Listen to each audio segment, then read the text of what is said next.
आम्भे गोविंद चंद्र देव जिला उच्च विद्यालय छात्र छात्री शपथ करूछु जे परिष्कार परिच्छन्नता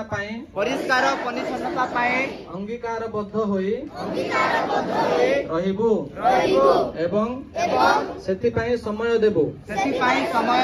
सर्वप्रथमे आमे एही कार्य आम ठारू आरंभ करिबु।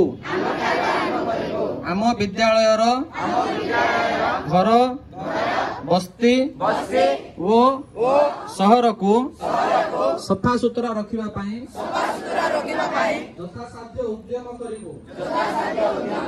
आमे कोनोसी स्थान मैला करिबु नाही। अपरिष्कार स्थान को आमे निजे एवं अन्यर साहाय्य सफा करिबु। स्वच्छ व सुस्थ परिवेश आमर मूल लक्ष्य। आमे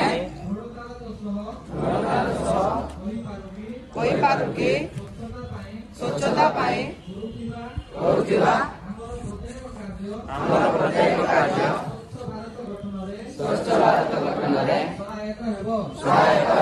जय हिंद।